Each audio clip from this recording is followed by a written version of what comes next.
platforms don't do much to help us, because I've reported a lot of these and they don't get taken down. I get messages saying, oh, they're not violating community guidelines. I'm like, how? How is this not a violation of community guidelines? It's so scary because they get so good at this. They replicate the exact photo. They even download all of your videos so it looks like an identical profile. And they'll even buy followers so it looks like the real thing. And then when they DM someone, they're like, hey, want to make 200% on this crypto coin that is very clearly about to be a rug pull. And it is so scary because when your brand or my brand, our brands are our faces. People will associate that with us when it's very clearly a scam. Yeah, I think, if you guys aren't aware, whenever you see all of those messages, right, on our own profiles where they're like, oh, contact me on WhatsApp, and the font looks all crazy, and it's like 20 versions of the same comment, I assure you, that is not me, that is not Vivian doing those. Like, those are bots. So if it looks suspicious, like, trust your gut, Also, scammers are going to capitalize on your confusion. The other thing that they use is urgency.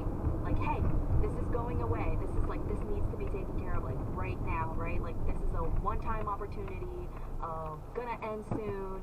It's like the same thing that they used to do to grandparents. They would call them and say, your grandchild is in prison. You need to wire us X amount of money or they're not going to be released. And the loving, doting grandparents wire $1,000 away just for their grandchild to be comfortably sitting at home. Right. Or actually the new version now is, oh, your account has been hacked. Yep. And if you want access to it, you have to send us X amount of money or we're going to take it down. Right? Like, there's a word for that. That's extortion. Yep.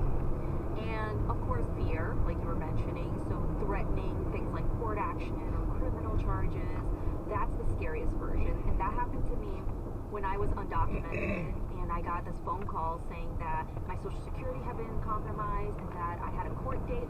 And I'm telling you, the panic that came over me, and somebody had to like talk me down because I thought for sure that I was like going to get deported through my phone. I thought they were just going to like suck me into this portal and like, take me.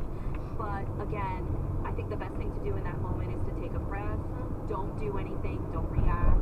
Go talk to somebody. Go do a gut check with somebody else and do some research before you send anybody your personal information, money, anything. Yeah, especially if they're claiming to be a service that you've historically accessed.